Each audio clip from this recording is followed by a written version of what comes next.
Assalamualaikum warahmatullahi wabarakatuh. Apa kabarnya? Saya doakan sehat selalu. Pada video kali ini akan membahas tentang cerita 3 ide besar Pak Winson. Yuk simak dengan seksama. Pak Winson seorang guru SMK. Ia selalu memiliki keinginan untuk membuat hasil belajar murid meningkat di setiap semester. Oleh karenanya, setiap hari Pak Winson berupaya mengejar materi dan memberikan latihan soal untuk memaksimalkan nilai kelas. Pak Winson merasa upayanya sering membuahkan hasil yang baik. Namun, kondisi berubah di saat pandemi.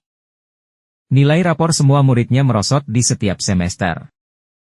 Semakin keras Pak Winson meminta muridnya mengolah materi dan latihan soal, semakin banyak muridnya yang menghilang dari kelas di setiap sesi belajar daring. Pak Winson heran, di satu forum diskusi antar guru mata pelajaran, ternyata kondisi muridnya di pelajaran lain berbeda. Murid bisa tetap menunjukkan kinerja yang baik meski dengan mode pembelajaran jarak jauh.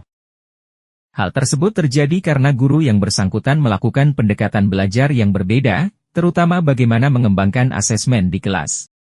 Asesmen dilakukan seiring dengan proses pembelajaran, dilakukan secara berkelanjutan melalui pemberian umpan balik, diukur menggunakan asesmen kinerja, dan dinilai dengan rubrik deskripsi untuk menilai kompetensi, bukan dengan angka untuk menilai kemampuan kognisi saja.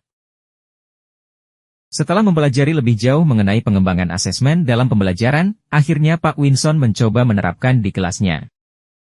Perlahan tapi pasti murid di kelasnya merasakan perubahan. Setelah mempelajari lebih jauh mengenai pengembangan asesmen dalam pembelajaran, akhirnya Pak Winson mencoba menerapkan di kelasnya.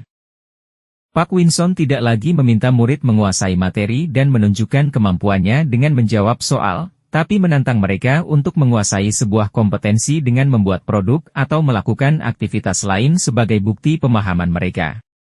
Dengan pemberian umpan balik yang konsisten, akhirnya hasil belajar murid kembali meningkat di semester berikutnya.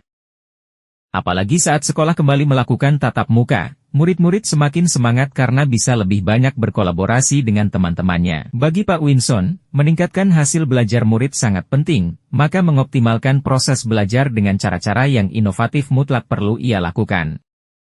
Terima kasih sudah menyimak sampai akhir dan semoga bermanfaat.